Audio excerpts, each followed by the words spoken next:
वाहनों को green hydrogen से चलाने की तैयारी में सरकार, नितिन गडकरी ने दी जानकारी। केंद्रीय मंत्री नितिन गडकरी ने गुरुवार को कहा कि सरकार संभावित परिवहन ईंधन के रूप में ग्रीन हाइड्रोजन को लेकर संभावनाओं की तलाश कर रही है। उन्होंने यह भी कहा है कि जिस तरह से सरकार की तरफ से इलेक्ट्रिक वाहनों पर सब्सिडी ऑफर की जा रही है, उसी तरह से ग्रीन हाइड्रोजन पर भी सरकार सब्सिडी ऑफर करेगी, जिससे ट्रांसपोर्ट का खर्च कम हो जाएगा और प्रदूषण में भी कमी लाने में मदद मिलेगी। हाइड्रोजन और गैस आधारित मोबिलिटी पर आधारित एक सम्मेलन को संबोधित करते हुए गडकरी ने यह भी कहा कि भारत में बड़े पैमाने पर सौर, पवन, पनबिजली और अपशिष्ट क्षमता के साथ देश ग्रीन हाइड्रोजन उत्पादन में दुनिया का नेतृत्व कर सकता है। उन्होंने कहा, हम एक संभावित परिवहन ईंधन के रूप में ग्रीन हाइड्रोजन से जुड़ी संभावनाओं की तलाश कर रहे हैं। हम इलेक्ट्रिक वाहनों के लिए जो भी रियायतें दे रहे हैं, हम ग्रीन हाइड्रोजन के लिए भी ये रियायतें दे सकते हैं। सड़क परिवहन और राजमार्ग मंत्री ने जोर देकर कहा कि सरकार ग्रीन हाइड्रोजन का समर्थन करने के लिए प्रतिबद्ध है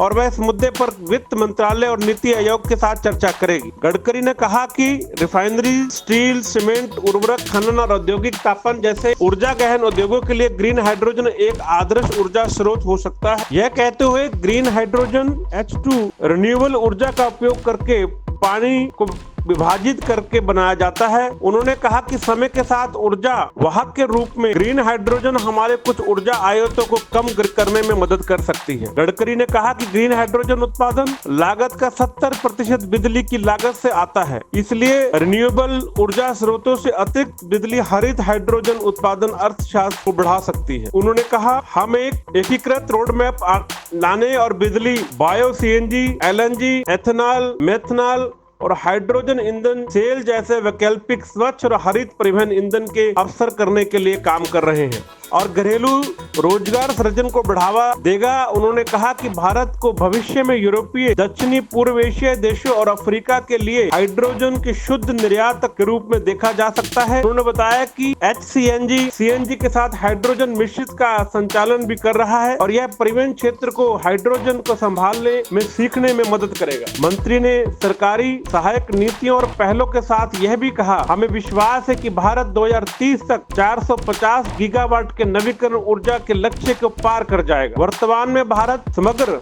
रिन्यूएबल ऊर्जा स्थापित क्षमता के 5वें स्थान पर है। उन्होंने कहा कि भारत सतत जलवायु तटस्थ विकास के माध्यम से सबसे तेजी से बढ़ती अर्थव्यवस्था में से एक है। गडकरी ने दोहराया कि भारत पेरिस जलवायु समझौते के पूरा करने के प्रतिबद्ध है, जहां 2030 तक कार्बन उत्सर्जन को 33 से 35% खत्म करने का प्रयास केंद्रित है। उन्होंने कहा कि हम 2050 तक शुद्ध शून्य कार्बन उत्सर्जन करने के लिए प्रतिबद्ध हैं।